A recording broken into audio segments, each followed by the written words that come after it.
I believe in you.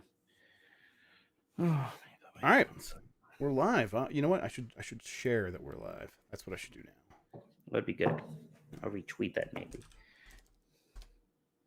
Oh, you know what? I should Do not disturb. Gotta remember not to turn do not disturb off. I never remember. Merry Christmas, guy. We're apart, it's true. I can dream, and in my dreams, I'm Christmasing with you. All right, we're live. People are tuning in. I just tweeted it. I put it in the thread from earlier with all the questions. So now I also have the questions in front of me. Oh, good. Yeah. So then let me make sure. Where did I put the rundown? That's what I need. You know what? I need to move this over here, and then I'll bring up the question or the rundown. You're getting up the rundown. Did I close the rundown? I must have closed it. Okay. Man, there's not much news, huh? Oh wait, this is last week. No, I updated it, right? Yeah. There it is. Yeah, my app took a second. Oh, okay. Okay, cool. Oh, no, you're fine. You're fine. I was like, I It did is all not that work. a you problem. All right. Okay. Cool. We got the rundown. I'm good there. Let me make it a little bit bigger. And then we're live and we look good. I just got to make sure I hit record on Zencaster and I think we're ready to go. Test. Check. Yeah, I look good there. No. I look good there. Paul, Okay. I have no idea. I look not until I win. Okay. All right, everybody. You ready? You ready to do this? I have one moment. You probably want me to open my beer before we start. Although I have a fun visual this time because I have my you can really wait. Fun I think it's fun. Jurassic Park opener. How about that? It adds fun character to the podcast, I think. Yeah. What do you think about this thing? I like that a lot. Yeah, I love that scene. I love any scene where a grown man scares a child in a movie, especially a jerk of a child. Yeah, like, no one likes that kid. Exactly. Yeah. All right. Yeah, let's do it then. Okay. Countdown. 5, 4, 3. It's the internet. You're busy. Let's do this. Welcome to the GamesBeat Decides podcast. This is the podcast where we decide everything about the world of video games so you don't have to think for yourself. I'm your host, Jeffrey Grubb. With me is Mike Minotti. Today's episode, we have some news, games, some gloating. First, though, I want to thank everybody for joining us. You can get more from Mike and me at GamesBeat.com. You have something to share with us. Email us at gamespluspodcast@venturebeat.com. Thank you to Carlos Ayin, who's Insane in the Rain Music on YouTube for the use of our theme song. And if you are listening to this on YouTube or the website player widget, there is an audio version that you could subscribe to. You can find that on Apple Podcasts, Google Podcasts, Spotify, and more, wherever pods are caught.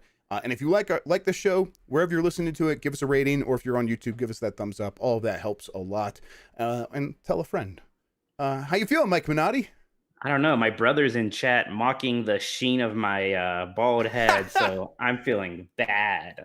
Beer will help. I gotta say, I'm feeling pretty good. Oh, there he goes. You're gonna need that. There you go. You're gonna need that. Here's a fun bottle opener, huh? Yeah. So I say, you know what? You might not be able to hear this, but the chat will. Here we go. Yay! Oh my God! Thank you, everybody. Thank you so much. It's not over. It's not over. It just feels like it's over. It's not over. It feels a little bit like I won and you lost. Is what it feels like. Oh my God! It's like not over. Just a tiny bit. It's not over. Get rid of that. Get it out of here. Get it out of here. Get it out of here. Little people, especially Mike Minotti. God. Thank you so much for pushing me. Get it out of here. And really just letting me prove myself to all the people. I did this for the games journalists. They can't say that anymore. I did this for all of us. Thank you, everybody. Thank you so much. And I think we don't ever have to talk about this again. Wow. You are oof. That get rid of it. Oh, I got rid of it. It's over. It's gone. It's gone. I was look, it's nothing's done yet. All right, there's no arbitrary deadline. You couldn't hear it. The song was "He's a Jolly Good Fellow," so that was playing too. Hopefully, we don't get DMCA for that. That is incredible. No, look. All right. For anyone who doesn't know what's happening, Jeff and I have been brutally fighting over the Astro's Playroom speedrun challenge for the the mountaintop run mountain level? Run level, which it starts because whenever I review a game, I always have some fun because any game that has these kind of leaderboard challenges, when you're reviewing it, you know, it's relatively easy to get number one on some of these because there aren't that many people playing. So sometimes I do, and then I send it to Jeff and I laugh. And so when he got his PlayStation 5, the first thing he did was beat one of my random Astro's Playroom speed things that I like took it back because I was mad. And now it's devolved to a point where we are in the top 20 in the world for a game that is installed on every single PlayStation 5. Now I know this is not a game about like speedrunning, so I get it, but like, yeah, it's still, I think we're doing pretty good. We've like that. I think that we were actually like predisposed to be good at this one because it is very simple platforming. It's not like Mario. There's not a lot of tech with the movement. There's not, you know, there aren't really that many glitches or anything we're taking advantage of. But there's like one kind of towards the beginning, but it's just like you were the one who escalated it by finding like a YouTube video of a like actual speedrunner doing it and then just starting to mimic what he does. And now then I had to start doing it too. And I don't know if you saw, but like number one, there's like a new number one. Like people are getting consistent. So we're both like in the 36-second area. Right.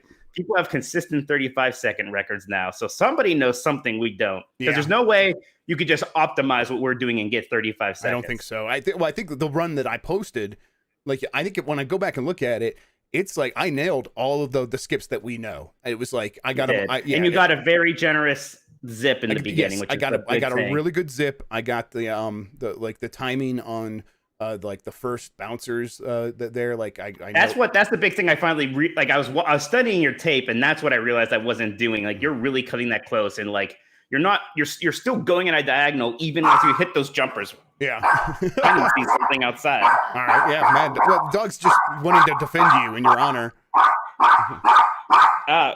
Sorry. I'm gonna mute him while I talk. Okay, he muted himself. All right. Sorry about that, everybody. You know what? Yeah, it's been fun, and it's been. You know what? I've had this whole PlayStation 5 here, and I have been playing Miles Morales, and we'll talk about that and stuff. But I've definitely put in more time with Astro than I probably will with any PS5 game for quite some time because of this, and it's been pretty funny. It's been kind of absurd that this is the game I'm playing the most by far. Is the dog just mad at me? Is it mad at? No. I like to think so, but no, I think my neighbor's outside, so my dog is furious. Okay, of course, yeah. Well, she's doing a good job of defending you for sure. So Mike says it's not over, but man, I really, he can't talk right now, so I feel pretty good about saying I won and he lost. It's not over. Not at all over. I mean, I don't know. This makes it feel like it's over when I put this up. It's not. We at least need a top 10 score before it's over. Come on. Not even close. Especially once we find out this new strat. Yeah. Oh my God! Did you bring the thing back up while I wasn't looking? I swear to God, I see it on YouTube now. Yeah. Yeah, I did bring it back up. I'm sorry about that. I spent all day making it. I'm not going to not use it. We had a super chat, by the way. Oh, okay, yeah, go ahead. From RDX Master Keith. Devs have confirmed that the PlayStation 5 games look better now because Series X development came out super late. PlayStation 5 dev kit was available a year ago. Series X wasn't. I don't know. Do you think that's true, Jeff? Yeah, no, that sounds right to me. I think that sounds right. I mean, I know that we've been hearing for a long time that the PlayStation 5 was like, developers were really liking the PlayStation 5. They were really happy with it. And I think a lot of that came from developers getting an early look at it and seeing that it was like a really good evolution of what they were working with on the PS4, and Microsoft taking a little bit extra time to do that. And I think, yeah, Microsoft's paying a little bit of a price on that right now, where like games came in hot. I think Watch Dogs Legion is still having issues, and Assassin's Creed Valhalla is like running better on PlayStation 5 than it is on Xbox Series X. I think part of that is developers know that the Xbox has more power, so they try to push a higher resolution, and that ends up hurting the frame rate occasionally. But even still, it should usually run better on the Xbox Series X, and it's not. And I think this is probably exactly right. I think Master Keith is right about what he's saying here. Cool. Yeah. All right. Well, I don't have to like rub it in your face anymore. I mean, Mike, there's nothing to rub in. You're winning right now arbitrarily as we're doing the podcast. It just feels like this is what matters. It feels like this is what really matters. It's not what matters. I want to get into the 35 seconds, but I want to like get back to my life too. So I guess we'll have to Well, if you beat me, I'll go for it. But yeah, we'll see. Well, you gotta go. You gotta start streaming your attempts too, like yes, me. You can't I know. be a coward who plays in the darkness. Yeah, I definitely will have to. If you beat me this time, I'll definitely have to because I'll need some sort of motivation to be like actually believe I could do better than 36-29. So yeah. And I would love to go to I know some people, everyone's joking. Are you guys going to Games Done Quick? I mean, I don't think we're not gonna play it, but I sure would love to just go. Still. Oh yeah, that'd be fun. That would be good. It's so much fun. I'd like to attend for sure. Yeah, but like, there's a reason that we're doing this 35-second thing and not like something that's like hours long. I'll be honest. I thought like maybe I should just start speedrunning Astro's Play. Yeah. Although I feel like the actual game might not be as much fun because like, I mean, I feel like it's pretty simple, really, right? Plus, you have to do all of those like costume things. Like you have to start climbing as a monkey and rolling the ball, which is fun as a game. As a speed run, no, I don't know if I want to lose a speed run because I'm not swiping on my touchpad good enough. Yeah, I did. I tried some of the other speed runs now, the speed run like missions in the game, and the motion control ones are annoying. It's annoying to do those things. They're fun to do it. I mean, it's as a game, it's great. To try to like, yeah, totally. But yeah, we'll talk about Astro and we'll talk about some like PS5 stuff because I got mine since last time and I've had time to actually like play it a lot more. So we'll talk about that and what we've been playing. Should we get to the news? Sure. All right. So yeah, there was a decent bit of news. It's like a lot of like people making some announcements, and people making some moves. Nintendo being Nintendo. I guess one of the bigger stories this week is that IO Interactive, the developers of Hitman and Hitman 2.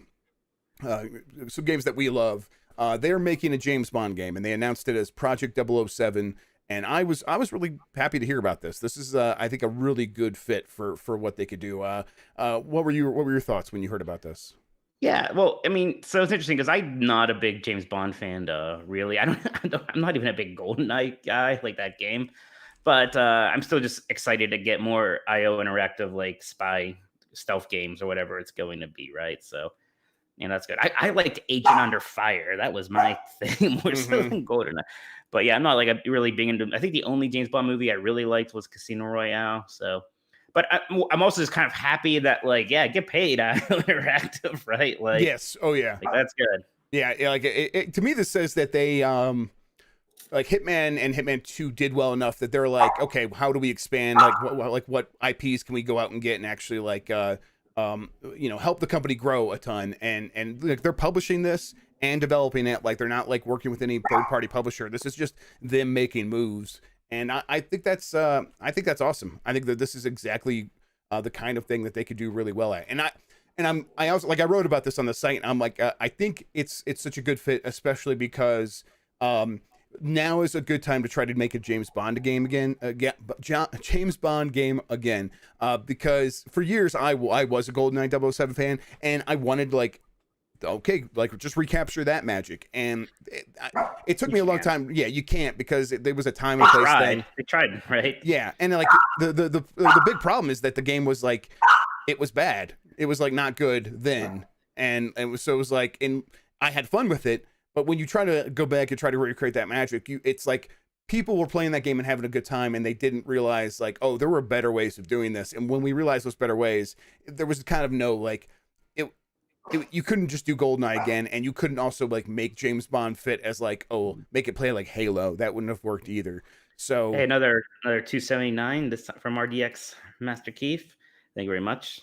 Also seems excited about the new 007 game. Yeah, new 007 game in the works. Yeah, awesome. Hey, do we think this is going to be is it going to be like Daniel Craig, or what are they going to do here? Is it going to be more of like I almost kind of liked the I think Agent Under Fire did it, where it was just kind of like a ambiguous James Bond. Yeah, I think they'll do their own thing. I think they'll establish their own universe, and I think that's what I'm saying here. I think that's why it's exciting, because they have they could just go and do their own thing, separate from the movies, separate from GoldenEye. Everyone knows that's not what they want now. It doesn't have to be a first-person shooter. It's using the Glacier engine that powers Hitman games, so they could just do that, and that could be really that could be really solid. What was the last? Was that Quantum of Solace game the last one? The one that's just kind of like a generic third-person shooter from Treyarch, right? Yeah, something like that. Yeah, I think so. Like Treyarch was like just getting into Call of Duty games, and like this is like they're like after like one of their Call of Duty games, I think they did this, and then they're like, no, we're just doing Call of Duty games from now on. I don't think that game was great. I don't remember for sure, but I don't think anyone had much fondness for it. No. Right. There was, and there, after, like, there was a couple of good James Bond games that people liked after GoldenEye, and that was like, Nightfire, I think, is one that people like. Nightfire and Agent of Fire were basically the same thing, and I liked playing them on my GameCube. Right. Yes. There was that third person one that era too. Yeah. I think someone said it in chat earlier, but I can't remember. The World Is Not Enough. Is that the other one that people like? No, I mean, they made a World Is Not Enough game, but I mean, I think they also made a Tomorrow Never Dies game, and no one liked those. Okay. Yeah. Well, I'm excited. I think that Everything or Nothing, I think, is the other one I'm thinking of. Okay. I know there was one called Everything or Nothing.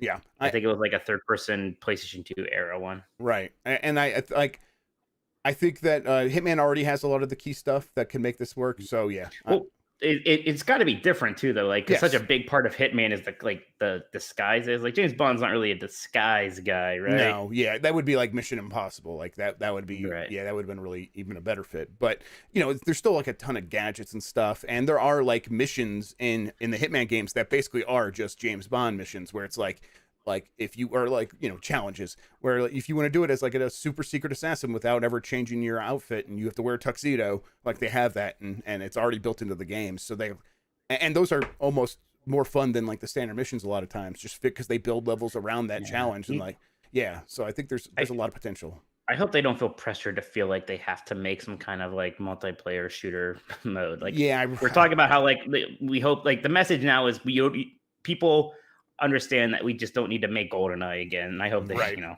there's not pressure there anyways. Yes, I agree. All right. So next up, I actually forgot to put this on the list, but I just remembered it. The big Capcom leak. Kind of a huge thing, and it's a ransomware attack. Some hackers were able to access Capcom's internal stuff, and basically they took the data and now they have it all, and they're like, we'll either release it or you give us money and we won't release it. And I think like these hackers are releasing it in like chunks, including like Capcom's full list of upcoming games. And I'm not sure how like Capcom is responding to this attack, but it's something that's going to happen more and more often. Is because like especially with people working at home, people are more vulnerable to this than ever because you're not on like that secure work server. Right. You're just on your home Wi-Fi, and people are going to be able to get in and then access your work like virtual private network or whatever. Yeah, I'm almost surprised it doesn't happen more often. Really, right? It does seem like this is just like the first of many that are probably going to be coming up. So, but the games are out there. Should I just read this list? Should I read like what's coming? Yeah, I haven't heard this. So let me know. First, is Mega Man in any of them? Yeah. So it says Rockman Match. What? Oh no! Don't tell me they're making a mobile Match 3 Mega Man game, and that's what it is. Maybe, I don't know, man. Oh no! It does kind of sound like what it could be. Oh god damn it! All right, what else? All right, so that's coming in Q3 of fiscal year 22. So okay, 22. Okay, that can't be a Match 3 game. That's got to be something more ambitious than that. Then fiscal year 22 would be next year probably. So I don't know. We'll have to see. You're right. That would be like months away. I hope so, but we'll see. Okay, so Resident Evil Outbreak, Dragon's Dogma 2, Street Fighter 6, and that's coming in Q3 fiscal year 22. We all knew Street Fighter 6 was on the way. Yeah. They basically already announced that.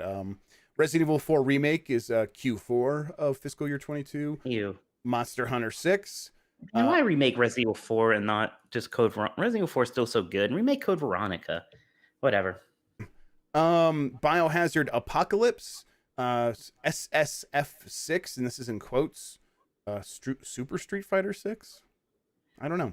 I guess so. I mean, yeah, they're already thinking about that. Yeah. What else could that be? Yeah, I guess I don't know. Final Fight remake, Power Stone remake. Power Stone remake. I'd like that. Yeah, that's definitely Super Street Fighter 6 because then later. They have, and this is so that was Q4 fiscal year 23. For Q4 fiscal year 24, they have Ultra Street Fighter 6. So these must be like the seasons, the annual updates for this. And then Resident Evil Hank for Q4 fiscal year 24. I mean, it's like all these things. Like, yeah, sure, I guess that seems possible, but I don't know. It's almost like all of them are almost so like, yeah, obviously, like. even the fact that there are two like Resident Evil projects that sound like nonsense, I'm like, yeah, of course there's like going to be two weird Resident Evil games, right? So it's almost like I can almost see Capcom being like, why bother like meeting these people's demands? Who cares if people know? Like, and they'll still act excited when we quote unquote confirm it anyways, right? Like, who cares?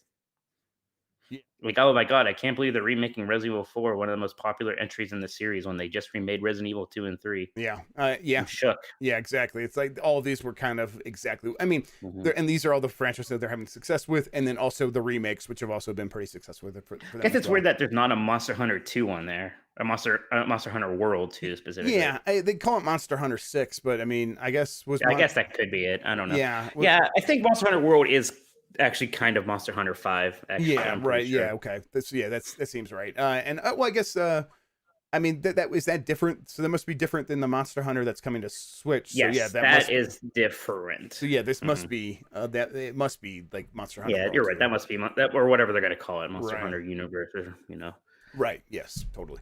Yeah. I just think leaks happen, hacks happen, but like targeted hacks at companies as part of like a business model for like red hat hackers to make money, that's going to be more common. So we've seen leaks before. We've seen people like steal source code and things like that, and sometimes that comes down to like, oh yeah, give us money for this thing that we stole.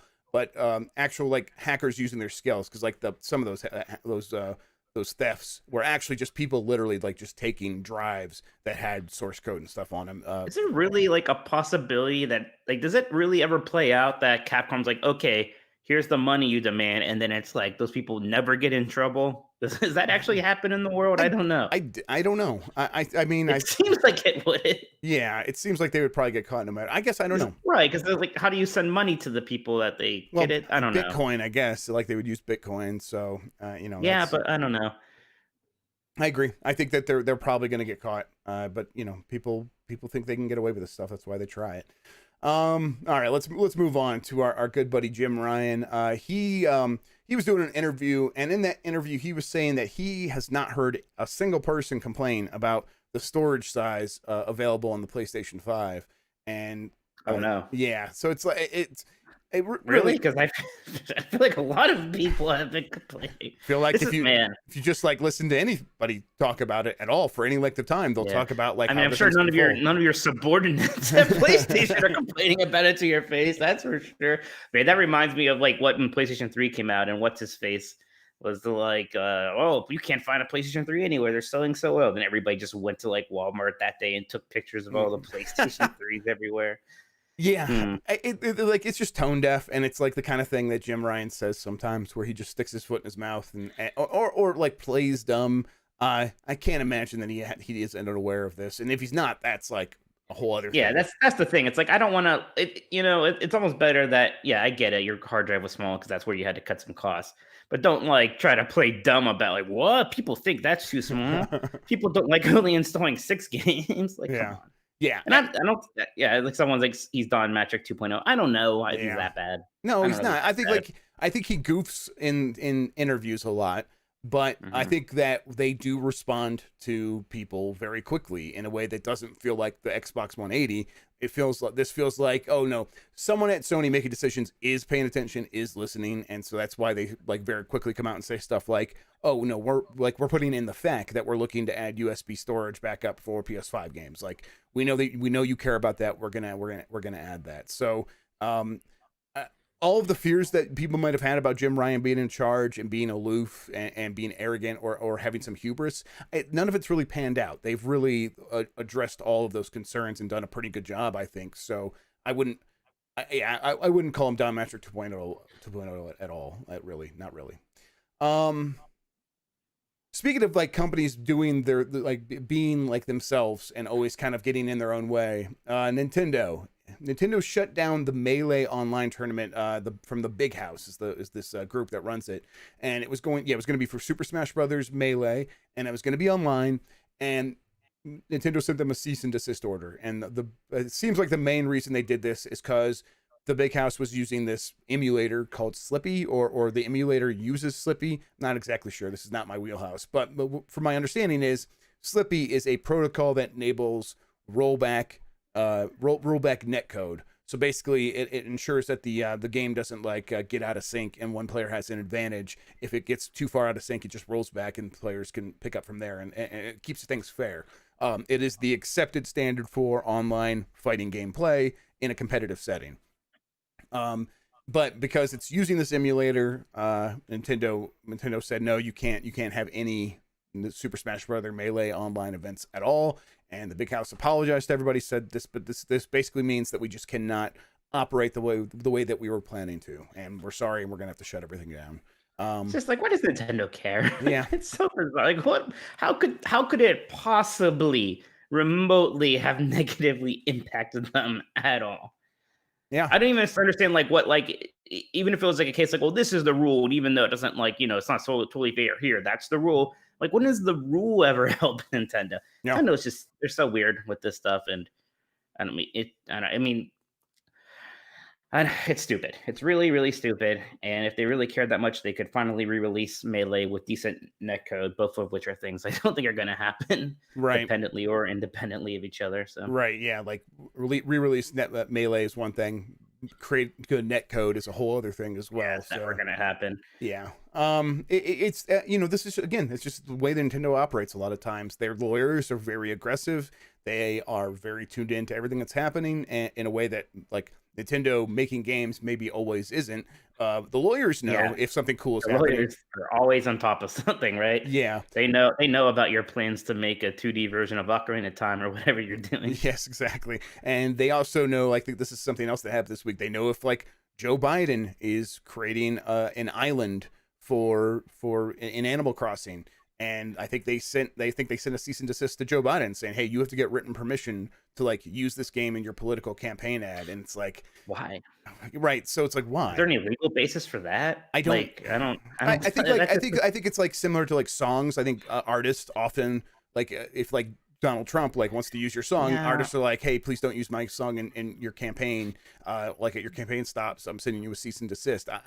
I don't know. I mean, I guess you could say it might qualify as a public performance or something like that with the game, but I don't know. It seems, yeah. Right. I mean, and what's the difference between that and AOC streaming Among Us? If the Among Us people are we don't like that, you can't stream our game. I mean, this is going back to that conversation we had a couple of weeks ago about that one crazy guy who was streamers need to pay for licenses to be able to stream games, right? This is kind of that same thing. Obviously, it's not a private or this is a public figure and stuff like that, so it's a bit more complicated. But also, again, what does Nintendo care? Yeah, I guess I don't know. If they see it, but did they see a nightmare scenario where all of a sudden Nazis are using Animal Crossing to promote themselves? I think that's a possibility. Yeah, I think that they're if we let Joe Biden do it, then the KKK is going to start holding rallies in Animal Crossing, and maybe that's what it is. But also, you could just say,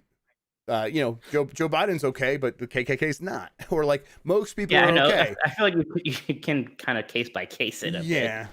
Yeah, it feels that way, but it's so that's why it's maybe it's just Nintendo being oh, politics, that's bad for business. So any politics is just going to be a cease and desist. And which is, again, that's kind of the way Nintendo operates, and it's eye rolly and annoying, and come on, Nintendo, why do you care about this stuff? But it is the way they do business. There was a good meme on Twitter. Someone was Nintendo pros, and it was they make great games. Cons, and it was that it was what's his name, the wrestler Lionheart, Jericho. Oh, it was Chris Jericho reading his list, long list, his list of 1,001 holds that he knew from WCW back when he was feuding with Dean Malenko, the man of 1,000 holds. I know this all too well. So I laughed at that. It was very good because I vaguely remember the 1,001 holds thing because I watched when I first got WWE, the All Access thing or whatever. That I went back and watched those WCW episodes, and I'm like, oh yeah, Jericho did this thing with Dean Malenko. Yeah, it was hilarious. Yeah. Well, they did it where he was reading the list and then it went to commercial. And during commercial, he was just mocking people in the audience and getting them really mad at him. But then when right before it came back, he made it out like he was still reading. Yeah, he did it the entire time. He's good at his job, Chris Jericho. Yes. Yeah. So okay, but that's Nintendo. sometimes they do these stupid things, and then they make like Mario Odyssey, and we're like, man, why is this better than every other game? Yes, and then they're like, by the way, friend codes are back, and now they're twice as long. And it's like that's Nintendo. Yeah, Spinor in chat like brings a point. Like, what does this mean for like Gary Whitta's Animal Talking? Like, is that like someone creating content and Gary like very vocally supports Joe Biden? Is he going to get like a cease and desist? And he hasn't so far. They want to. Yeah. It's like they want to, they right. And it seems like that they might. Yeah, who knows? What are you gonna do? You're gonna stop, or you're gonna take Nintendo to court? Right. Like, yes, you're not. I know what I'd rather do. Yes, exactly. Yeah, and Nintendo's lawyers are very, very good. They've always been very good. I would never ever want to get sued by Nintendo ever. All right, but one company that so we've talked about Jim Ryan doing his thing, Nintendo doing his thing. Our next story is about Apple, and you'd be like, oh, Apple, they're going to be doing their thing, and it's like, actually no, Apple made a very clever move. And I am no fan of Apple. I use Android for very specific reasons about like not wanting to use an Apple phone, the iPhone for the way it's like closed down. I like to have the ability to sideload apps, but I just cannot help but be like, respect this move. So Apple announced this week that they are lowering their cut from 30% down to 15% for devs that make less than $1 million a year. This is very much not Fortnite. So not Fortnite, and very much the opposite of the way Steam did it. So now Apple's like, basically Apple's just like, now we are clearly like the good guy when Epic is like, well, this isn't good enough. This is not what we wanted. It's still shut down. And everyone's like, oh, well, we got our money now. It's like when we talked about this weeks ago, I was saying like, I think that Epic and Apple might just work out a deal. And Epic, once Epic gets that deal, they'll stop fighting, and all these other developers will be left out in the cold, and that would suck. But it seems like that's what's going to happen. Apple was like, what if we did the exact opposite? And so Tim Sweeney looks like kind of a bully now, more of a bully. Tim Sweeney could help his case though by maybe making some smart tweets or something, right? Yeah. So and he went out and did that, and was basically saying that Epic has to like morally not obey Apple's rules, because it's just like when the civil rights leaders did not obey the rules that were like Jim Crow laws. Right, he's trying to make like the whole like, oh, you can disobey unjust or unfair rules, just like the civil rights. Like it was just like the civil rights. And he said like just like the civil rights movement. You're like, let's not compare yourselves to that, Mr. Millionaire trying to make more millions. Yeah, it was compared to the people trying to win basic human rights. Yeah, and like I think he backtracked. I think he deleted a tweet where it was just like to all the critics. He was defending. He was not back. At first, he was really digging his heels. He was digging his heels there. And then someone at Epic went and took his phone away and deleted the tweet. And then he later like responded to someone who's like, oh, not in terms of like the struggle itself, but in terms of like not obeying the laws. And it's like, well, you are trying to use like the moral superiority of the position of the civil rights, and you are trying to like trade on that and say this is this is equivalent. You cannot do that. I know, I understand, of course, like he does. I know he doesn't actually believe that these two things are as equally important, but he's using it for shock value, and you shouldn't use the civil rights movement as a prop. Yes. Like that. Yes. It's distasteful, it's bad, and especially like in this context of this whole ridiculous thing. And I mean, gosh, we talked about before how like the awful taste for the Fortnite thing has been putting in everyone's mouths forever with the whole like the cartoon that they made and the merchandise they sold. Right, yeah, like Martin Luther King Jr. didn't have a cartoon made, right? And he didn't have merchandise like at his things. Like it wasn't like it's a little bit different. He didn't like try to start like a social media movement like it wasn't fleeting. Yeah, he didn't make fleets. Yes, he didn't make fleets. He didn't he wasn't like, oh yeah, hashtag free Fortnite, like trying to get an army of kids all upset because they couldn't play their game on their phone. It is different, and it's important that it's different, and trying to diminish the differences between what you're doing as a billionaire and what the civil rights movement was trying to do with people who were poor and trying to fight against an oppressive government for years and decades. It's worth pointing out it's different and not drawing comparisons between you or yourself and that. Just trying to make a cheap point, which is what. Shut the hell up, Tim Sweeney. Shut the fuck up, dude. Yeah. Like really, come on. Please come to our next GamesBeat event. But yeah, totally. Come to our GamesBeat event, but shut the fuck up. Like, really. All right, Assassin's Creed Valhalla is the biggest AC launch in history. It did really well. I think I moved the thing down here. I No know. way. Yeah, they see. I'll just read the quote. Building on a favorable review scores and early player response, Assassin's Creed Valhalla sold through more units in its first week than any other Assassin's Creed game sold during the same period. Valhalla has also become the top-selling Ubisoft PC launch ever, driven by all-time record Ubisoft Store sales performance. I think that's actually the key thing here for me, because it's not on Steam. It's not on Steam, and they're still having like the best PC launch. So that's it's I think a good sign for companies wanting to like go do their own thing. They've done a really, really, really good job resuscitating that franchise. People are excited about it again. People talk about it again. Yep. Just think about like I know some people liked Syndicate, but like no one talked about that game when it came out. Right. That was in a tough position because it came after Unity, which everyone was like burnt it. That's the one that burned everybody. Really, Unity was real bad, and then so Syndicate had no chance. So, yeah, and then that was the one. It's like, okay, taking a small break here, and man, I mean, it wasn't much of a break, but like then Origins was like this kind of like goodwill tour sort of thing, and then Odyssey did really well.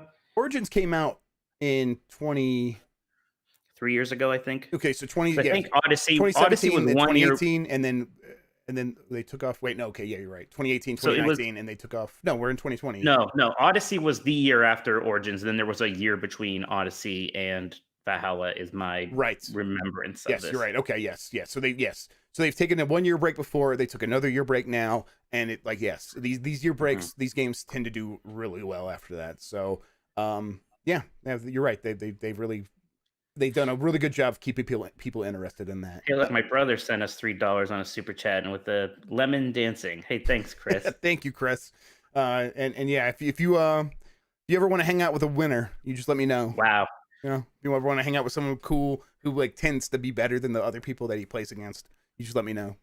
Chris, I'm going to take that my cut of that 150 there, and I'm going to buy you 3/4 of a large Coke from McDonald's. My treat. Fall Guys sold 10 million copies on PC. I haven't played it in a while. I kind of want to go back to it sometimes, but yeah, it's funny because we haven't heard too much about it. It seems like Among Us took a little bit of that new indie darling thing, but obviously, like a lot of people bought Fall Guys, and they have microtransactions, and there could still be more people coming in, and whenever they do a big content drop, that can bring people back in. So yeah, they're still doing just fine. Yep, totally. See, Call of Duty Warzone got a 120 frames per second mode on Xbox Series X and not on PS5.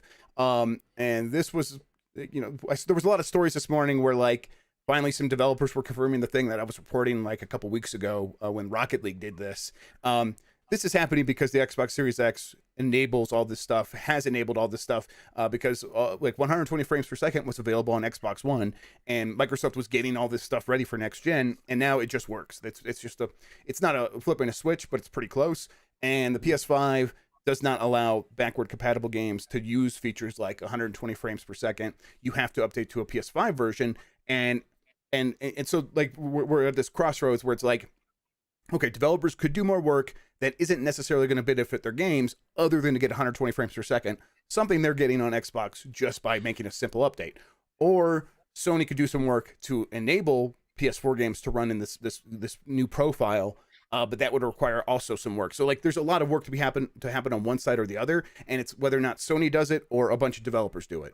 And eventually I think developers are probably just I think Sony's not going to do it, and developers are just going to eventually make a native version of really popular games like Warzone for PS5, but it's going to take longer, and so Microsoft has a small advantage there for now. But developers have basically come out and started confirming that story that I put out there. So I don't think it's too huge of a deal because I think 120 frames per second is still kind of a niche thing, but a lot of people did go out and buy new TVs for this, specifically for this these new consoles. So if you did that and you're like, oh man, I can't get 120 frames per second in Warzone, a game I play all the time, that could be a bummer. But I think you probably just have to wait a little bit, and these developers will eventually fix it. I do have to say, I still am, and I'm sure someday I'll get there. I still can't really notice the difference between 60 and 120. Yeah, after a while. Right, you do have like a 144 hertz monitor. Is that what you have? Well, my TV has, I think it has the hertz. Although I wasn't sure because when I tried Ori. At first, I was like, we can't turn on. And I was like, oh. And then I went in the options and I was able to turn it on. But then I'm like, well, is this working? And then I looked at my TV and it said it should do 120 frames. So I don't know. Okay. Maybe I just am not running it right. Who knows? Yeah, yeah. I mean, there are definitely a lot of people. This is another reason why it's not that too big of a deal. There are going to be a lot of people where like the difference between 60 and 120 is like the difference between 4K and 8K, or even 1080p and 4K, where it's like maybe I see a difference, maybe not. It's not like the difference between 30 and 60, or the difference between like 480 and 720 or something like that. So yeah. Star Wars Squadrons is actually getting some new content. This is something that like they said they weren't going to do, and now they're releasing the B-Wing and the TIE Defender ships into the game as like a Christmas thing, I guess. But yeah, I think the game did way better than they were expecting, so I think maybe they're like, I didn't play enough of this. I liked it. I just didn't. So many things happened pretty quickly after that. Yeah, right? I haven't touched it actually. That's the thing. Like, oh, really? I haven't. It's fun. Yeah, I didn't have time. Especially with a fight stick. I know. Yeah, fight stick. It's cool. I plan to play it. I just haven't had time. And it's like, okay, this is going to be the first weekend where I think I don't work a Sunday in like 2 months. So I might actually just sit down and play some games like that. You're going to be working Sunday all day trying to get back your Astro time. That's what you're going to be doing this Sunday. Mm-hmm, I'll tell you right now. Yeah. Uh-huh. Wow! Get it out of here! Hey, everybody! Oh my god! Yeah, I just feel like this says it all. I don't have to say anything. Take the L. Take the There's L. no L to take. There's no L to take. Get it out of here! I'm not. Woo! Look. He's gonna quit the Get it out. Oh, it feels good. Oh, it feels real good. Okay. Oh, it feels good, Mike. Oh man. I'm gonna say the streamer thing. I'll say the streamer thing. Feels bad, man. Man, I thought you were gonna say a different word. I'm glad you didn't. What am I, Tim Sweeney? Oh, all right. Last story: Super Mario 3D All-Stars added GameCube controller support for Super Mario Sunshine. Yep. What? I didn't know this. Sweet. Yep. That's so cool. That's damn, dude. I think that game now that they've like added the inverted camera and options and the game now plays exactly like it did on GameCube. So yeah. Now, I mean, it'd be cool if they went and added 60 frames per second for it, but I don't know if they're going to go that far. But it is nice that I could have totally believed them not doing anything. So the fact that they've done some things is nice. Yeah. Do you think that this is an indication that this game is going to stick around beyond March 31st, its death day? I mean, come on, they got to do something or another, right? My real big question is, because there's Nintendo, you never know. Like this thing has sold incredibly well. Everyone loves it. There has to be some kind of way they're giving us Mario Galaxy 2, right? Yeah. Like there has to be, but like it's Nintendo, so I don't know. Maybe not. Maybe we'll just never get it on here. Yep, absolutely. I think it's Nintendo. God damn it. I think they'll figure out some way to keep these things like making them money, but I don't know. Should we do questions, Mike? Let's get some questions done. All right, let's get some questions done. Let's see here. Let's start with Final Dasa, Michael on Twitter. He says, what happens first? Skyrim gets ported to the new console, or a new Elder Scrolls games gets released? Oh God, come on, Skyrim. Yeah, Skyrim's gonna. I don't. There's a part of me it's like maybe they're fine with people just backward compatting the old versions on there. So especially now that Microsoft is like buying them. Yeah. It's not something that Microsoft would so be like. Maybe that doesn't actually happen, but I don't know. I feel like it's a safe bet still. It's probably a safe bet. It's still a safe bet. Spanier and shit says just cut off my hair and that'll sap my powers in Astro. That's totally true. Speaking of power, do I need another beer? I already finished my Southern Tier 2X. Yeah, go get your beer. Yeah, I might go get one too here after I never drink with me. I know You always make me look like an alcoholic. It's 2:45 p.m. for me right now. It's a little bit different. All right. I'm tired of your excuses. Let's see from On Gags. On Gags. Ah! Oh my God. How is he louder when he's far away?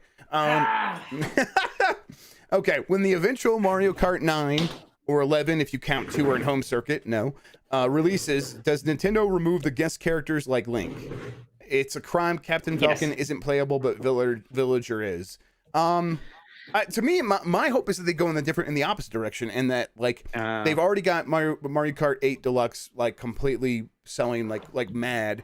For Mario Kart 9, I feel like they would really have to do like the Smash Brothers of Mario Kart. Yeah, Smash Brothers, or even like the Sonic racing game that had like the afterburner level and all that stuff. Yeah, like do that.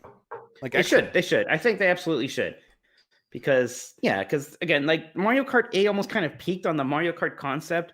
So you almost have to pull a double dash and do something like kind of fun and interesting again. And I think making it more of an all Nintendo thing where we have like a Kirby level and we have like weird stuff like a Star Tropics level and all that stuff. Man, that'd be good.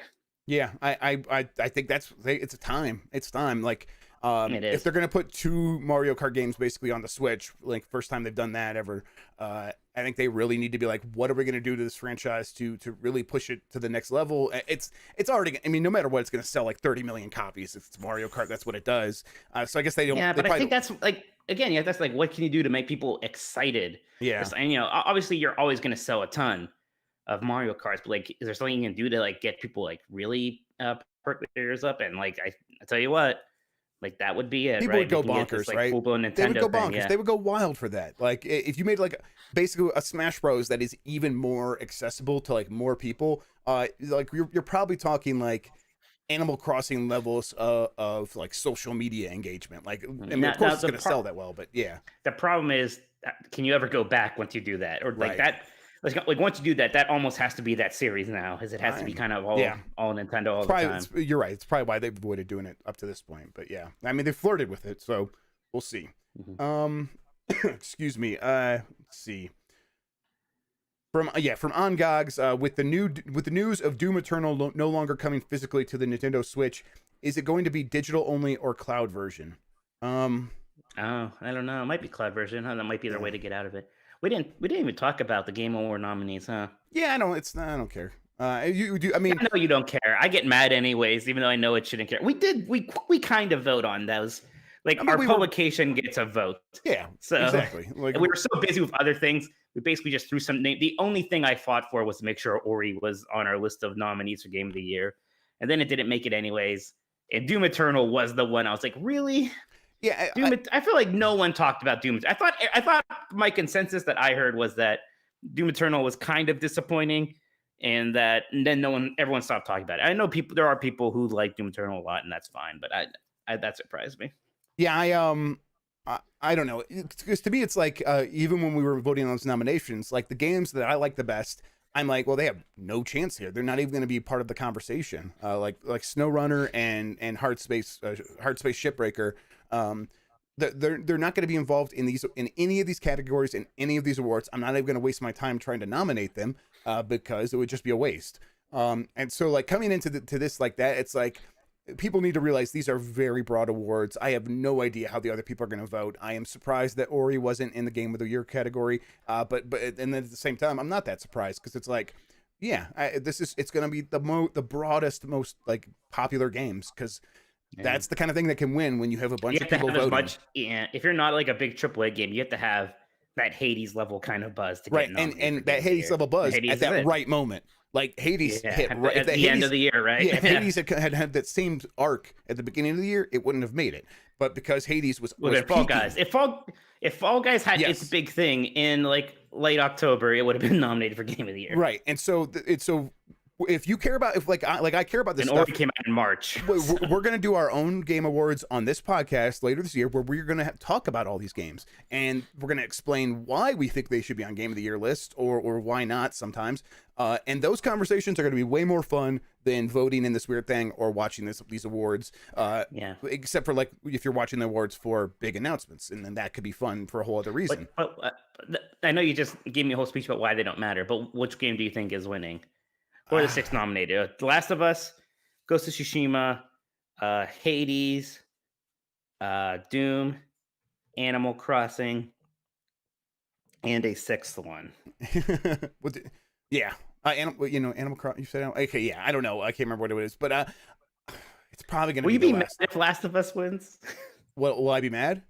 Yeah. Or you'd be annoyed? Yeah. I'd be a little. Oh, Final Fantasy 7. I mean, I wish Final Fantasy 7 remake won. That would rule. Yeah, but, I'd be okay with Final Fantasy 7 remake. I want Hades to win. I think there's still a very small chance that happens just based on who's voting. But it's probably going to be The Last of Us. I don't know what happens to our votes. Like we rank these things. Well, we rank like 3. I don't think we really rank. I think we get to nominate 5 in each category. Well, no, when we nominate, we didn't rank. But I think when we go to vote, I think we rank. Oh, okay. I can't remember for sure.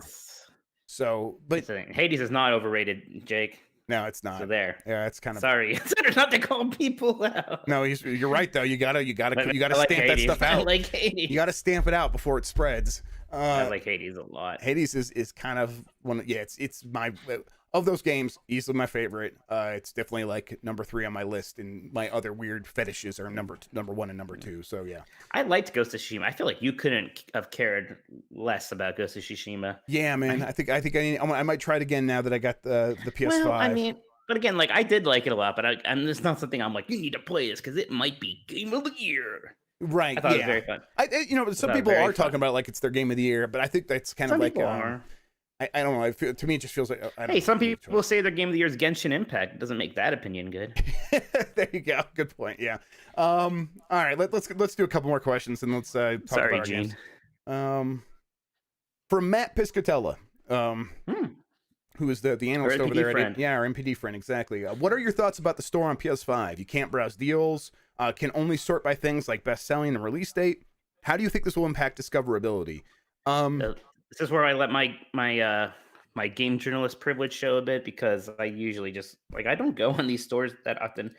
I go on the Nintendo one just to like look around sometimes for fun, but I don't know. Like here, a PlayStation, I usually just get the codes for the things I really want to play on there, anyways. So I think I have looked at the store a little bit. It's weird. Like I think one of the things that it's been a problem for me when navigating the PS5 is like you don't like go to the store. You just go over to the tab that says store, and then suddenly you are in the store.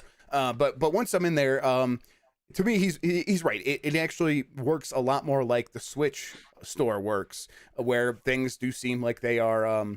There's not a ton of discoverability options. It is like you're just sorting by a couple of weird, denominators, and yeah, that's going to make if a game falls out of like best selling or release date, you're going to have to know the game you're looking for to find it. And that has been a problem on the Switch.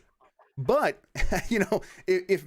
my guess is Sony will address this, Sony will fix this. But if they don't, maybe one thing that charts, and then more people will pick it up and be like, oh, why is this game selling so well? I should check it out. And so maybe we'll be able to buy some PS5 games for $1. Yeah, exactly. I mean, they have to do something, right? Because if you fall out of one of these like tabs on the Switch, there's no way to find the games. You have to know they exist. And you have to search for them by name. And that's bad for developers. And so that's why if that's happening on the PS5, which I'm not intimately familiar with the store yet, but if it works the way that Matt is saying it does, my guess is Sony will continue to update this, just like it's going to update everything with the PS5's interface. And this will be less of a problem in 6 months. But until then, yeah, it's going to hurt discoverability without a doubt.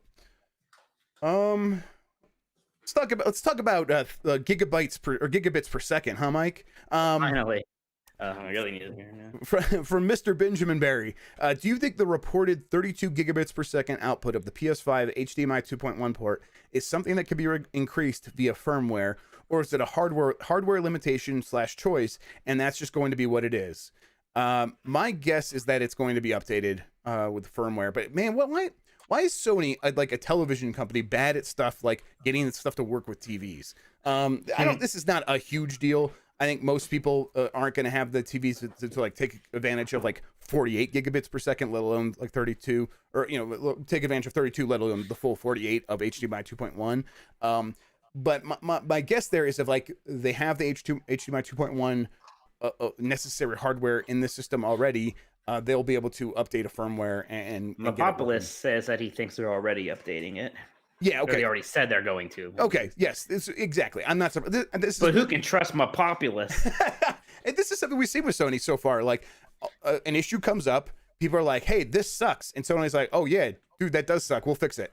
And that's been the story so far with everything with the PS5, and so that's why I'm confident these issues will get ironed out. So I'm not too worried. And if they already said they're going to, then they will. From Renderblock, a friend of mine, he says In-N-Out is the best cheap fast food burger. Yes. Mike, I'll let you go first. What's the best cheap fast food I burger? don't know. Burgers are on the decline, man. It's all about chicken these days, right? Okay, you're right. It's chicken this and chicken that. Like burgers, man. I mean, yeah. I don't know, I'm on the East Coast. We don't have a ton of them. My brother lived in West Coast a lot, and he liked In-N-Out a little too much for my taste. So I kind of got annoyed by it. Yeah. I don't know. I'd rather. I mean, I'm fine with just getting a Five Guys. Honestly, we got a new, very local place, like a fast food burger place in Youngstown called Sespe Burger. I think Five Guys is kind of expensive, though, right? Or maybe not expensive. Kind of, maybe. I don't know how much In-N-Out costs. What I really want is a Whataburger, but those are like in Texas, right? And my friend lived in Texas, and I've been hearing about Whataburger for years. But yeah, I'd like to try that too. In-N-Out's fine. Even Steak Shack or Shake Shack, whatever it's called. Like those are good too. Yeah. I tell you what, I used to be all about Wendy's, man. I feel like Wendy's has gone downhill in quality. Yeah, you're not alone. My wife, we're from Ohio too, so like Wendy's was everywhere in Ohio. You couldn't, you go a block and there'd be like 5 Wendy's. So yeah, Wendy's was our go-to, and yeah, she's like, I don't know what it is. Maybe it's just our Wendy's, but I feel like it's not as good. And I now that I think about it, now that I hear you say it too, it's like, yeah, I guess it's not just like her taste changing. I think maybe it's just not as good as it used to be. But yeah, Wendy's used to match In-N-Out, I think, in a lot of cases.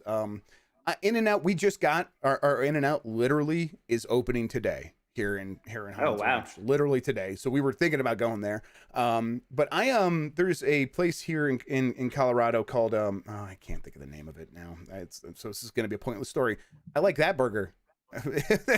Yeah, there you go, Mike. Burger, home of the Good Burger. Yeah, God, it might be. It is like something. It's like, what's Good Burger or something like that, and yeah, it's good. But yeah, I don't know. You're right. It's about chicken these days. The best chicken sandwich and all that stuff. Chicken fingers, Cane's. Yeah. The wrong answer is Burger King. Yeah, although Burger King has been such a shit show lately. No, yeah. Burger King. I had like the worst meal of my life at a Burger King right before the pandemic. It was so rough. When they started doing that PS5 thing, like I didn't actually go there and try to win a PS5, but I'm like, man, a Whopper does sound good, and I went and I got a Whopper, and it was pretty good. I enjoy. I like the Whopper, maybe. Still, I don't know. I used to work. I feel like you never hear anybody. 16. No. Oh wow. Yeah. No one ever goes, Burger King's my favorite fast food. No, I would never say that either. No way. I'd be shocked if Burger Kings are still around by the time we're gone in 10 years or so. Yeah. Yeah, you're right. It does feel like, it definitely feels like it is. One of them has to go. Yeah. There can't be 3 big burger chains still. Yeah. With burgers on the decline like they are. I don't know. It does, like the Burger King that is nearby my house does feel like it is some sort of like tax scheme, and that's the only reason it still exists. It feels like there's some sort of criminal enterprise involved with it, and like the people working there are like very distracted by the people like counting cocaine money in the back or something like that. So, but I mean, more power to them. Do your thing. But I went to the Burger King, and it was just like me and like a group of loud teenagers. Like I went up to like the register, like waiting for like a hi, can I take your order? Hello, like not, I'm not usually like this clutching my pearls guy, like the customer service, but like I was just stared at blankly until I started saying something. So then I had to sit down under a TV that was very loudly playing the end of Jurassic World. And like that was annoying. My food came, it was wrong, it was bad. And then like a new movie started playing, and I had no idea what it was. Merlin was talking to robots. I was very confused until Mark Wahlberg showed up. I'm like, oh, this is that last Transformers movie they made, isn't it? But for like 10 minutes, I was like, this movie looks very expensive. There's no way it's obscure, but what the hell is this? That is like an aggressive fast food experience. That is bizarre. It was so bad. Man. I know. Yeah, it was so memorable. It was so loud. I was like, what am I doing? Okay. Man, next question. It's a video. It's a video game podcast because we just spent 10 minutes talking about fast food. From Ryan Schaefer from Schaeferin on Twitter. If I want something similar to Astro but don't have a PS5, what would you recommend? Does Crash 4 or anything else come close to the pure joy that Astrobot or Playroom delivers? Crash 4 is actually incredibly good. It's harder, which might be good or bad. Yeah, I think Crash 4 is the next best thing you can do. I think Sackboy is actually out on PlayStation 4. That's what I was going to say. Sackboy's on PS4, and it seems pretty good. I played it a little bit. It seems pretty good. Yeah. It's easier. It has a good amount of charm, not as much as Astro. I don't think I like it as much as Crash, but it's good. Yeah. But I think if you like 3D platformers, you should check out Crash 4 anyways. That's a very good game. From @Victor13th on Twitter. Love the weekly podcast. Which of these would excite you each the most as a reveal at the Game Awards? So he's got a whole list here. Just a second. Let's hear it. Zelda Breath of the Wild 2. Oh no, the dog's out there again. Oh, dog, chill out, dog. Here, let me. Yeah. Okay, Zelda Breath of the Wild 2, Elden Ring, Starfield, God of War, Kojima's next game, anything Silent Hills, Beyond Good and Evil 2, or Half-Life. For me, Zelda Breath those are a lot of. Yeah. I mean, Breath of the Wild 2, that's when I want to see more of the most. Half-Life, like, Half-Life 3 before. I played Half-Life Alyx and didn't really like it that much, so I don't know. Then, like, a lot of the other things, like, I'm not, like, disinterested in them, but maybe not insanely so. I would like Beyond Good and Evil 2, man.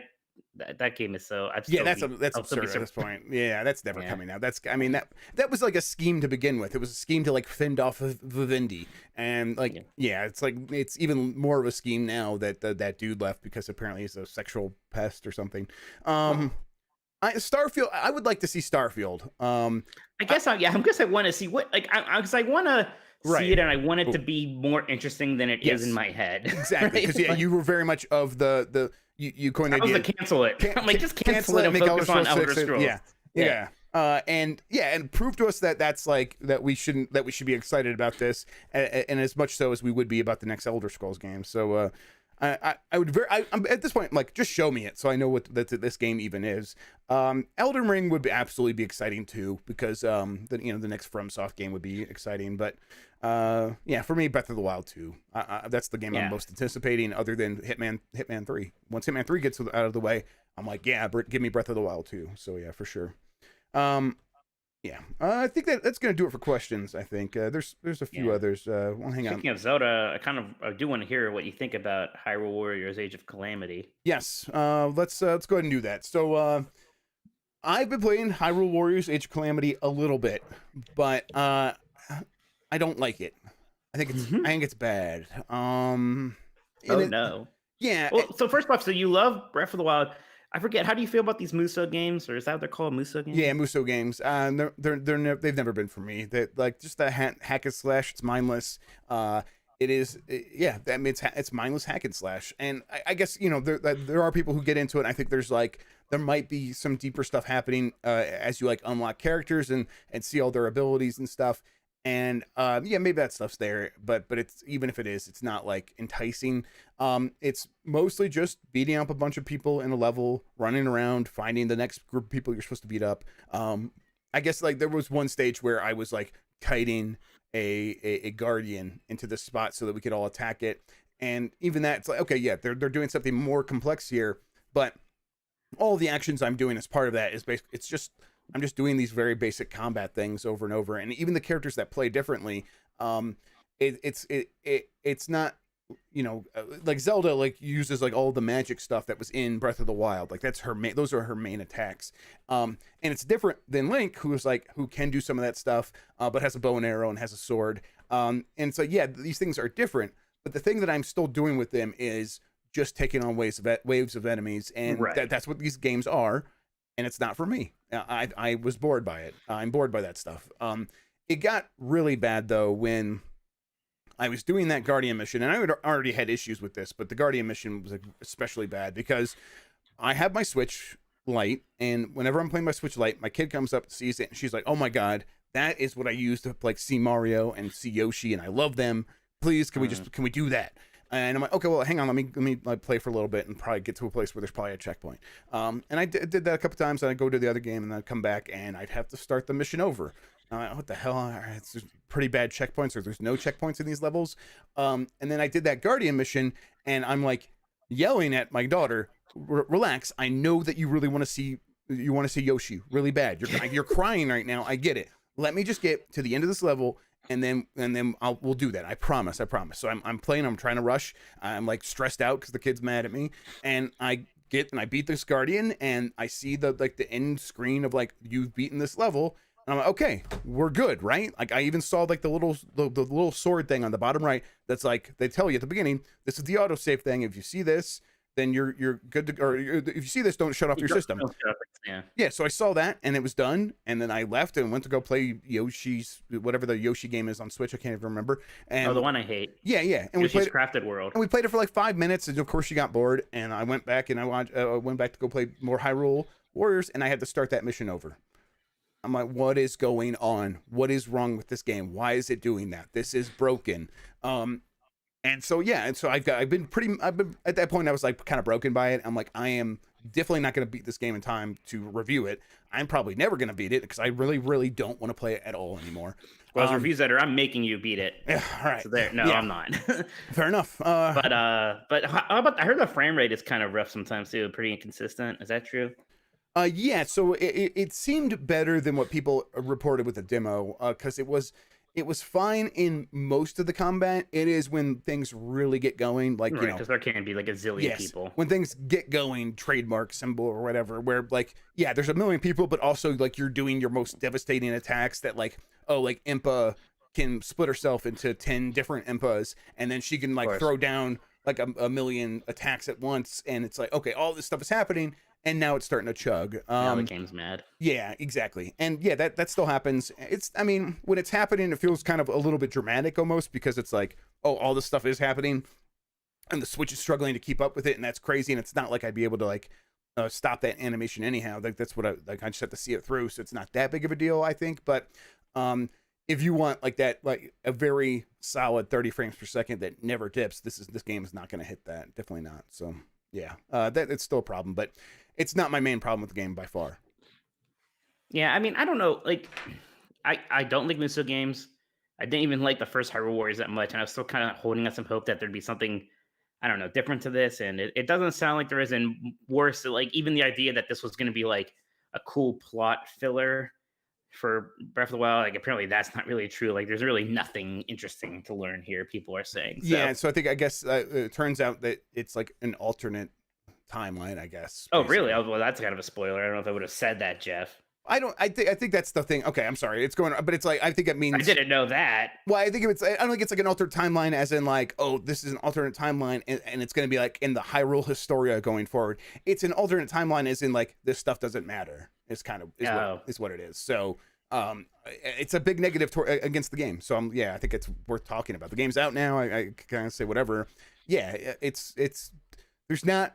If you are someone who's never liked the Musou game, if you never liked any of the Dynasty Warriors, if you played them and you don't like them, I don't think this is going to change your mind. If you liked like Hyrule Warriors when you play it, this is more of that. There's a ton more characters. I think the people who like those games will like this one, but it's not for me, man. Not for me at all. I was just caught off guard because like in my mind I was like, yeah, Hyrule Warriors, like, you know, it was okay, it was fine. Then when this was announced, everyone was so excited, and all these people were like, I love Hyrule Warriors, and like, yeah, I got caught up like, oh, I guess. Yeah, I just don't get it. And then like now this game is out, and it's like the same thing. Everyone's like, yeah, this is fine. Yeah. I was like, okay, man. There was like a period there where there was this really small, very loud group of people that convinced me that these games were like more beloved than they were. Yeah, I think it's just like, yeah, I think you're right. It's a small group of people who do just kind of eat this stuff up, and even if the story doesn't end up mattering, there's still stuff happening with characters. You know, we all like trash sometimes. Yeah, exactly. It. Yeah, and like, they really like they really like these characters, like they cosplay as them or whatever. Like you're gonna get to spend more time with those characters, absolutely, and that's cool in its own way for sure. I get the appeal, but after playing it, it's like, oh, the appeal is lost because the thing they're actually delivering is something that I find tedious at best. Mm-hmm. At best, it's tedious. But I've also been playing Astro on PlayStation 5. Yes! Come on. Oh god. For he's a jolly good fella. Everyone sing it. That nobody can deny. Oh god, I love it. All right. I gotta stop it. I'm never gonna get rid of that. It would have been. I was making. How long did that take to put together? It was like 30 minutes, but it was like as I was doing it, I was so afraid that you were gonna beat my time, and I was gonna go in there, and I'd have all this stuff just sitting there. God, I wish I did. It would have been so depressing because it wasn't like I was gonna switch everything around. I would just have had that going. I'm within a tenth of a second of you. Yeah, a tenth of a second. Oh man. Okay. Yeah. So I've been spending time with the PlayStation 5, and it's good. It's good. The games are all really good. The interface is clearly it was half baked. They're going to have to update this thing, and I'm sure they will. as it is right now, it's like, okay, I hit the PlayStation button when I'm in a game, and up comes all of these like tiles to like take me to other stuff in the game, and I can't imagine when I'm ever gonna want to do that, to use. See, those some things. people are really into that. I think especially like those platinum trophy hunters are into that quite a bit. I think they're trying to encourage that, right? Because I think they see a lot of people like to do that, and I think they kind of want that to become even more of a thing. Right. They want people to really 100% those games. I get that. I think even for those people, like once they like beat the game, that stuff will be useful. Or once they're actually in that part of their play experience with the game, having that be the first thing that comes up when you press the PlayStation button makes no sense to me. I feel like they're gonna have to hide it underneath another menu and put something actually useful there. But yeah, I get. This doesn't bother me so much. The thing that's weird to me is like I still do this. Like on the PlayStation 4, to get to enter the PlayStation system in rest mode, you held down the PlayStation button and then it was kind of right there. Yes. Here, like you have to just tap the PlayStation button and then like scroll all the way over to the right to find that. So yeah, one, it's different, and then two, it's harder to find. Yeah, and I think that's exactly. I think they're going to have rearranged this stuff. This stuff is not going to last very long. I think this interface is going to be very different a year from now than it is right now. It's not like it's ruining anything. It's just not as good, and it's clearly they just were like. They're slapping some stuff on top of the PS4 interface, moving things around, trying to make things feel new. And they just feel new, but they also feel way more confusing and unnecessarily like obtuse. Trying to find a specific thing is now way worse. But it's not an issue most of the time, because most of the time I'm just playing the games, and the games look great, they run great. The DualSense is very cool. I think the triggers especially are cool. I don't notice the haptics a lot of the times. I think people built it up too much for me. We're playing that Astro level a lot, and it's like digging into the sand, and I have to be like, oh yeah, this is the DualSense. Like, what am I feeling? Oh yeah, I guess it kind of feels like I'm in sand, but mostly it still feels like rumble to me. And the speaker is doing all the work, making the speaker like put out the toes and sand noise. It's like, oh yeah, that speaker sounds a lot better. So that's actually like giving me a lot more sense of what I'm stepping in than the rumble. But it's not like the rumble's bad. It's very good rumble. It's just, to me, most of the time it feels like rumble. Wow. Wait. I think this is one of the worst opinions I've ever heard from you. I think the rumble is incredible. I think you're insane. I don't think it's so bad. Good. I just don't notice it most of the time. And I think this might be a medical issue with me, where I just have sensory problems. Maybe you just don't have any feeling in your hands. I don't know. Maybe I'm dying. Who knows? Yeah. I've been inside for a very long time. But yeah, I just I have to actively try to pay attention to it to notice. I've almost heard the opposite from people that like, oh, this is like too like intrusive. Like it's like I can't. Right. And it's like impeding on me. And well, I mean, it's like when it's really going crazy. Yeah, but I feel that way as well. But it's because it's like. It's still just rumble most of the time to me when I feel that, unless I'm paying attention. If I try to pay attention, I'm like, oh, I get what they're going for. When you zipped up the suit, you didn't think that felt really cool? That zipper vibration. I think it feels cool, but okay. I'm not saying it's bad. I'm saying that when I do that, it's like, oh, the speaker makes it sound like a zipper, and then there's some rumble happening as well. It's the speaker. It's the taste. It's taste and smell. No, it's the speaker is obviously helping, but it is such more distinct and precise rumble. I think you're insane. No, it is more distinct and precise rumble. It's still rumble to me. It's not. I don't feel like the rumble. If you took away the sound and you had that same. So feeling, what you're saying is, like I and a lot of other people have been saying that specifically, like this rumble is like something that feels like a next gen feature. You disagree with that?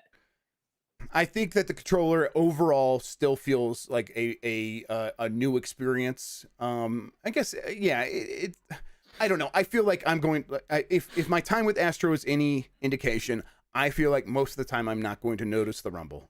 I'm not. What about the triggers? You like I think the triggers in very certain circumstances are really cool. I think when you're doing the monkey time trial, and I was like, why am I crushing these things? Why am I crushing? I'm like, oh yeah. You have to like just kind of hold it, and when you feel like, when you actually know like, oh, I'm like, wait, is that the thing? And I try to feel it, and you're like, oh, there is like a gap there where I'm supposed to stop, and I can feel it pushing against me. And that's cool. I think that I think that's going to be like very informative of or provide details about the world, about how you should play to get the most, like when you're trying to get a car around a corner or whatever. The feedback that they're going to give in these triggers, I think is going to be very useful. I haven't seen too much of that yet, but so far it's just like, oh, that feels cool. And the triggers are the triggers I really like. There's nothing bad to say about them at all. So outside of speedrunning, what do you think of Astro? It's good. It's fun and charming, and it's a good way to spend a couple of hours. I still haven't beat it yet because I've been doing too much of the speed run. But what? That's incredible. You probably played this game for like 10 hours, and it's a 3-hour game. Yeah, exactly. It's a weird way. But I'm having so much fun. I'm having so much just fun trying to beat your time. It's like this is a great way to spend my time, I guess.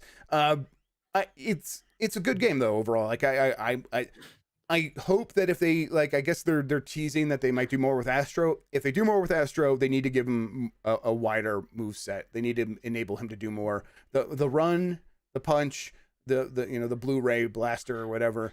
See, I don't. Go ahead. Go ahead. No, you finish your thought. This is not enough. It's just not enough. I kind of know what you mean, but I don't know. I think level design can get over that. Like Crash's moveset is even more limited, but I don't mind because it's the level design is so fun. It's just kind of designed for that platforming. Hey, RDX Master Key, another Canadian, $2.79. He asks you, or us, I guess, lower latency or haptics ? Yeah, so I guess the implication there is that the Xbox controller has lower latency, but doesn't have Yeah, but I haven't noticed any exactly. Issues. Yeah, and we've been speed running this game where the inputs are very, very precise. Like we really care about making sure that he jumps when he does, and I haven't had any latency issues on PlayStation. Yeah, I mean, ideally I'd want all of it. Like I would want a controller that can do it all, but I haven't had any issues with latency on the dual. So far, my general thought is that I hate you because you're giving faint praise to all the stuff that I love. Look, I think you might have just built it up too much. So you really should be mad at yourself. Wow. This is your fault. No, wow, you're insane. Astro's Playroom is so much. No, it's a magical fun experience. It's good. It's a great package. Just go ahead and say. You say it's good if you're an idiot. That's like what you're saying. That's the tone of your voice. Clearly, no. You hate Miles Morales now. No, Miles Morales is. I was like, I was swinging around and the music kicks in and the animation was just like hit this perfect thing where he does like the lays in back and the big explosion happened in something. I'm not gonna spoil anything, and you could see the explosion off on the horizon and he's like talking to like people and you could tell he's like worried in his voice when he's talking about it because he's pretending he's not Spider-Man. And I'm just like, man, this game owns. This is so good. This is so good. This is such a good way to spend a time playing a video game. And, yeah, I know you don't care about Game Awards, but here's a game that's just never going to be nominated for a Game Award because of time. But one of my Game of the Years last year, one of my top games was in the same situation. Or at least for the Game Awards. Is that what you're saying? Won't be a Jedi Fallen Order. Yeah, Jedi last year had this issue, right? Yep. Yeah. And this was like when you were playing this, like when we nominated, but you had just started playing it. Did we nominate this one? I can't remember. I think I put it in my thing, and then like ultimately we just kind of let Dean put what he wanted. Yeah, he was the one who cared about it the most, and I was just like, put Ori in there and whatever, sure. Yeah. But I did, but a lot of people just haven't played it yet, so it's like hard to push for it. Yeah, totally. But yeah, I'm really liking Miles a lot. It's so much fun. It's so much fun. The characters are all great. The story is like.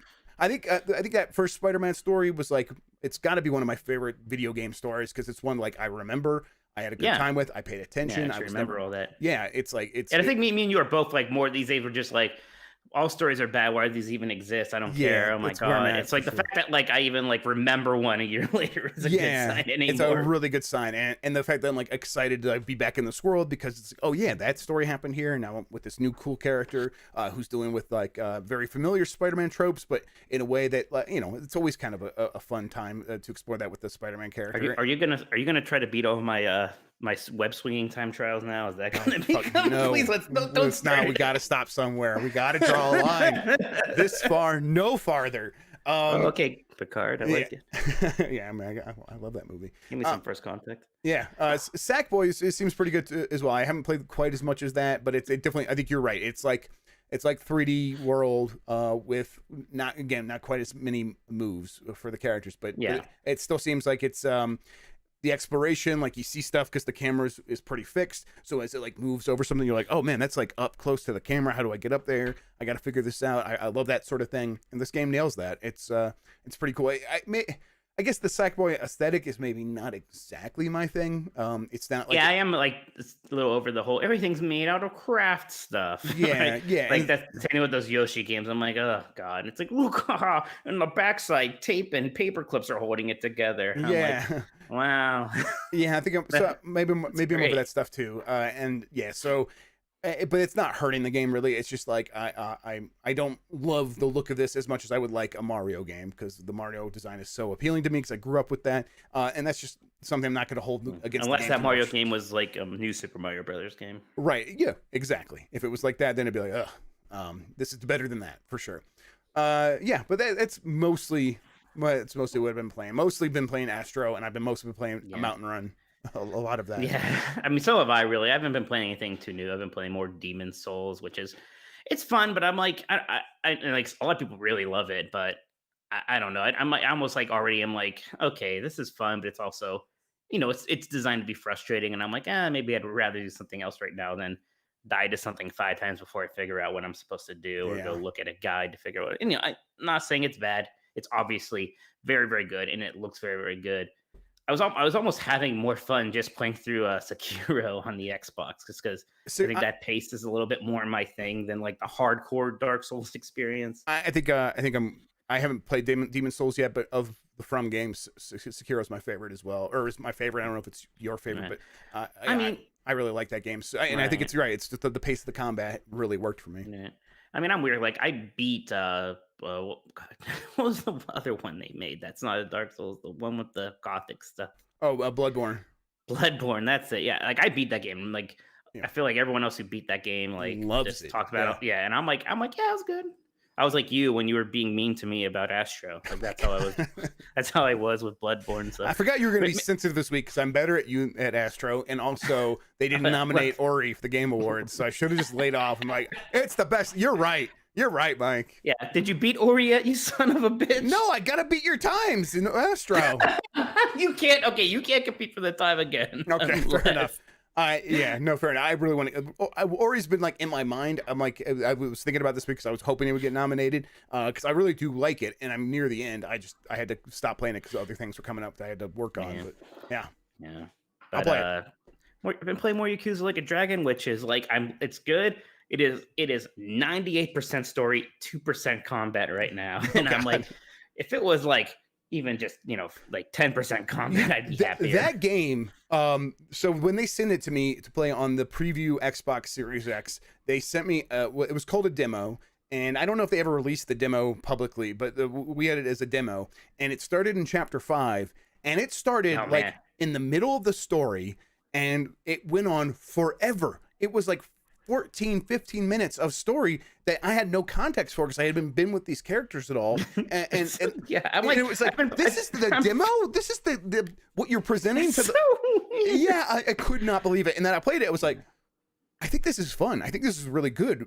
But having to sit through, it was like, I like got up and went away and like made a sandwich and came back and it was still going, but it was like, and I mean, I'm like 6 hours in and I'm in chapter 3 and it still kind of feels like it kind of has a bit of that Final Fantasy 13 syndrome, right? Where it's like, it just takes a long time before you actually feel like you're playing the game. Like This is all kind of, but like the plus side is the story is actually good. Like it is fun. Yeah. A RDX Master Key for another $279 in Canadian dollars. You see the Coors Light console coming out? What?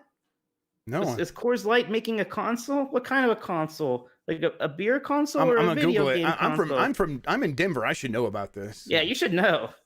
Coors you got to get on this. You got to go over there and get the scoop. Wear your Bubble Boy outfit. Find out what Coors Light's a video game console. No, I don't know what he's talking about.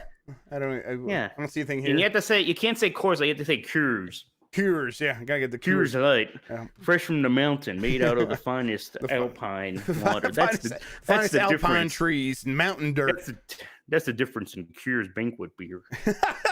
Are you doing his voice, the guy's voice? Who's the Sam Elliott? Yeah, Sam. I don't do very many voices. When you sound as stereotypically like a nerd as I do, it's hard to do voices. Yeah, all right, here's my Sam Elliott. Hello, yeah, I'm Sam Elliott. You sound like Earl from Toe Jam and Earl is what you sound like. That's what he sounds like in my head. You're so funny, Mike Minotti. Stop it! I don't like it. Hey, hang on. Yeah, I got the megaphone here too. Mike Minotti is bad at Astro. Stop it! All right, I'm done. I'm sorry. Hey, RDX Master Keith, 279 Canadian dollars. If you can believe it. Screen Rant had an article on it. He says, Screen Rant is our source. He's our source for all of the latest Coors Light video game conference news. I hope it's a console you have to like pour beer into to get it to run, and it's like it's like in Back to the Future 2, Mr. Fusion. You have to put garbage in it for it to work, but Coors Light's kind of like garbage. So, I didn't mean that.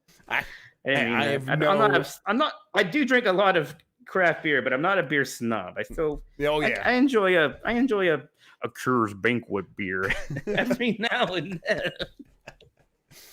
Oh man, now I really want a Coors Banquet beer. There's no banquets. How can we have any banquet beer? You have your pretend banquets. You got to get some stuffed animals set up at the table with you, and you just pretend. Astro's Banquet beer is made from the finest mountain run water, delivered to you in 36 seconds. The robots have stirred up this water good and plenty for you.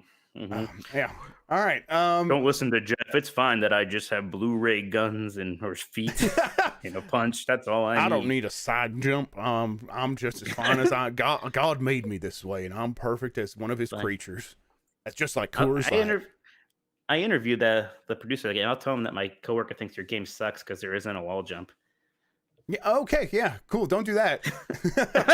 I will do that. I like it, Mike. It's good. It's a good video game. So it's such faint praise. It's like it's not like game of the year. It is clearly. I didn't say it's game of the year, but it's in the top 10. I'll be honest. It's in the top 10. It is. It feels like the best tech demo ever made. Tech demo. It is. It's what it was made to be. It's like, short. It's a tech demo in that it was trying to show off that it's trying to demonstrate the technology that comes in the system, and it does. Yeah, it's great at that. Sure. And it's so was Mario 64, but you don't call Mario 64 a tech demo. Oh, you don't like it now. That's it. Now I'm comparing it to the civil rights.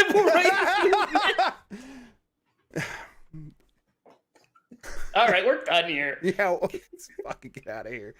Yeah, we're done. Astro makes Brian Gumbel look like Malcolm X. I can't believe you're beating me in the game that you don't even like. I like it. Oh, you like it. I haven't even beat it, so how would I know? I gotta go beat the rest of the game. Yeah. My kids are having a great time with it too. They love playing it and getting their hands on the controller and doing all the buzzing and the whizzing and the flipping. I'll tell you what, Jeff. I was having a good time, but I was like, man, I hope Jeff's kids like it. All right, let's get out of here. Get out of here. For he's a jolly good fellow. For he's a jolly good fellow. That nobody can deny. Yes! I deny. Deny! You can't beat me, Mike. You can't do it. You're denied. You're intentionally denied. Oh, man. God, it feels good. Oh, all right, Mike. You got anything else? I see Dragon Quest 3 on your list. You want to talk about that and get us out of here? No. All right, everybody. Where can we find Mike on the internet? Do you want to tell him that? I don't know. Are you mad at me? Are you mad? I'm sorry. Obviously, I'm always mad at you. But you can find me on Twitter at Tolkoto, TOLKOTO. Check out 90s Disney Podcast. We're going to have an episode up soon, interview with the Muppet Histories Twitter account guy, who is a very popular account for, believe it or not, Muppets history. So kind of a follow-up to our Muppet Vision 3D episode. I'm Jeff Grubb on Twitter. If you are listening to the audio version of this, we stream this to youtube.com/JeffreyGrubb/live each week. But if you go to youtube.com/JeffreyGrubb and subscribe and hit the bell thing, you'll get notifications for when we're going to go live. We try to schedule it so you have a little bit of a heads up, but usually we're going live around 1 p.m. Pacific time 4 p.m. Eastern. Tune in, come join us. We're having a good time with everybody here in chat. It's a lot of fun. And then my other show, How Games Make Money, you can get that wherever you listen to podcasts. I'll have another episode coming up soon. It is a busy time of year, though, so I'm a little bit behind, and also Thanksgiving is coming up. So I might take next week off and then come back fresh with the week after that. We'll have to see.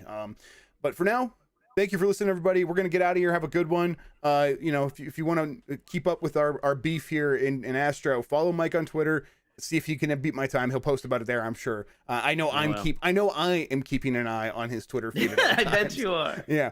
All right, everybody. Have a good one. Until next week. Take care of yourself. Goodbye. Bye. Buttons do I have to hit here?